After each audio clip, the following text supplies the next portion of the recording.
iView TV exclusive. Please remember to hit the notification bell, like, share, and subscribe. I don't bring nobody forward in here to cheer for me. Everything what you see up my natural talent. Let me tell you something. You see, when you know what to please the audience with, it's simple, me. Wagwan, my people. Hope everybody in okay. Hope everybody in alright. It's that time of the year when not for the pound of peas on the kiosks. You understand? Watch your bus on the taxi them when not going out. And drivers, be careful of the people them who not pick up. And be careful of the people them who not call on about them one charter. With that being said, I take myself go down a sentence, go on a little update on the news here. Because friends and relatives of 24-year-old Dąnte Turnbull are devastated by his killing and the disappearance of a blue Isuzu motor truck he received a few months ago from abroad. Yes, people, me I'm going to give you this one. I heard that he got a charter to go to Hanover, so he left home from last week. That's why my sister tell me, but she say, yo, me not going to really tell you my name. Okay, we are alright with that. He later sent 2 videos to one of his car groups and to a friend at about 11:14 a.m. showing him that he reached Lucy. So he left from St. Anne's go all the way to Lucy because him get a charter.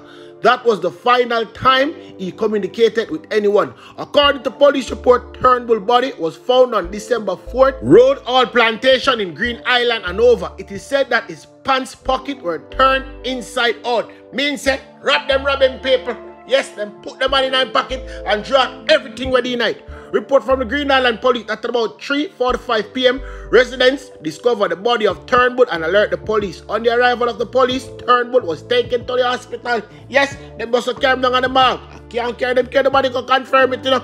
Because a dead man then pick up. The scene was processed and the body was removed. People, it's sad. Me have be honest with you know. According to his sister, since receiving the truck registration CP4900, Turnbull had been using to transport building material and other goods, usually from hardware store. Him sister could say also use the truck for the house removal. Meaning, when you want move, you can just call at him and him come take you to a different location. Make I tell you something. Be on the P's on the Q's, people. May I tell you, it's the silly season. You understand? Enough people say the festive season, the party season, but this is the silly season. Beer eat at their road, so you have to be careful of what you're doing. And the people that who you associate yourself with, you say me never either one, you know. You understand? No fun not gonna get set up, you know. Just watch where I go on. Remember me tell you, say me gonna keep on posted on all news. Listen to this one now. Determined not to be extradited to St. Lucia to answer to murder and gun-related charges, 27-year-old Arvid Pernell of Belgium Road, Buff Bay in Portland, made an offer of $3 million to police personnel and inmates at the Kingston Central Police Station to assist him in escaping from custody. Make I tell you something. Not for them getting money on your meet already. Say what I said, I mean what I said. No, me not take you back. Me did tell you this long time, so nobody look like say no surprise. We're never hear this now. Anyways, we can continue the news, but that came after he forked out $50,000 to inmates who were able to convince their cronies to throw cutting implements inside the yard of the police locked up so that he could cut his way out of jail. So when the police them did that do when all of this did not take place. Asleep, them did not sleep. No. Them can't trick me. They were part of the plot.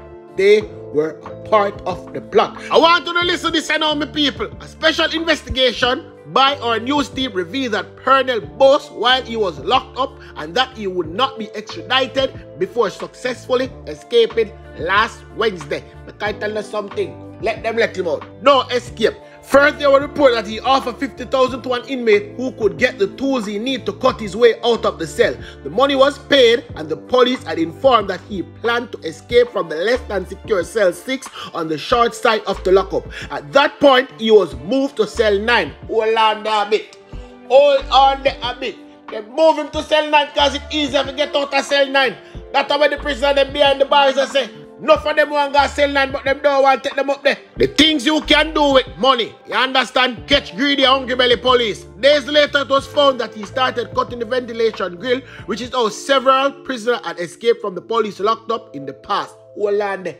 All along this take place, and not one time on this side say, me gonna put a little fix to it. No, man. You can't trick me. I want to put him up there for escape. You get him money. Who the police when they're on duty. Them need to look into it. Parnell was then moved to cell 1, also on the long side of the lockup, where it was assumed that it would be more difficult for him to cut the grill undetected. Hold on a bit. It was then suggested to the powers that being that this man should be transferred to a maximum secure section of the lockup, where there are 3 cells. Hold on a bit. Them no want to move him. Them get paid off too. Speaking of up there, sir, make I tell you who up there. One of those cells, house a notorious gangster, another house a suspected multi-murderer, but one cell is free. Why them never care about that?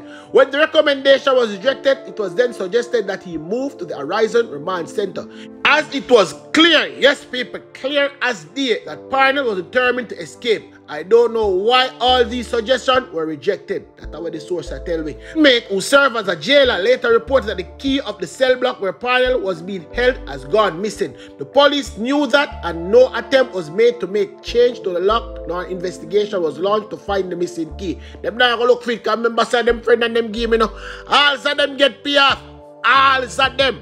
Big capital A. But there are many people who had access to the bunch of key, including a recently convicted inmate who served as a jailer and was given a run of the place, even setting duties to police. Yes, people, they must slap this here. According to our source, days later, Parnell was caught on camera boasting that he had the golden key of freedom. So well on there. All of this one know. I never do nothing about it. Head need to roll. It was observed that the man now had his escape plan, but still nothing was done. The camera showed that days before his escape, he gave away all his personal belongings, including clothes, shoes, toiletries, and snacks to fellow inmates and alleged store stolers. So well on there. When them around the film a man in time, them never see all of this. Tell them a police, I see man, we just take a little money, so we know so we take a little money. The man just pulled himself and left the custody of the police with no one knowing who collect the $3 million. The police them know because of them to collect it. Them collect it that had been offered or he paid more than that, the source said. Yes, people, me I tell you no. Me I don't know say them know exactly who take the money or who get the money. Anyways, investigation launch, you understand? Because this man performed the great escape. Come like the altar cause escape. Yes, people. Come like one of them escape there. Great escape the man plan pan them. And again, him did get help. Hold on a bit there now. Look update pan the Klansman gang. Ball to ball commentary. They must say them get some of the phone recording, but them get one from one next telephone company. And them are going to tell you now, oh, but hold on there. Oh, them get all the recording from cartel so quick. Eh? Something not right. Something is not right. The people have been asking me a lot of questions from the other day. My view, or justice strikes look like say, you might work with the criminal them so they more let them out. Just wait and see. Just wait and see, people. Several phones were seized from the defendants in addition to 3 other phones used by a former gang member to secretly record conversations with other alleged members of the gang. The court learned that Flo has since provided the records requested, however data from Digicel remains absent. It is the prosecution's intention to use the court's power to retrieve the data. Meanwhile, the work of the police witness was subjected to scrutiny by the defense. It was revealed that the former gang member turned crown witness was removed from an active crime scene before the investigators from the Independent Commission of Investigation, INDECOM, arrived. The incident occurred on January 25, 2019 at a section of Spanish Town, where 2 alleged members of the gang reportedly engaged the police in a shootout, and both gangsters were fatally shot. Additionally, INDECOM was not made aware that the former gang member was present during the incident, as he was whisked away by the lead investigator. Defense attorney Denise Hinson questioned why the informant was removed from the scene before INDECOM had access to interview him. The police witness's response was that if he was asked to make the former gang member available, then he would. Another attorney suggested that the police witness has been taking exhibits from other cases and including them in the trial. Asked if he has ever given the former gang member money, the detective responded, quote, "Yes, he's a man that was under my care," end quote. He says he gave him money to purchase phone cards. "I am not sure. I don't think so. Maybe, and I can't recall," are just some of the ambiguous answers that were given to several questions posed to the detective by the defense. One of the defendants was heard mumbling that the police's investigation is sloppy. A new witness for the prosecution is expected to take the stand on Tuesday.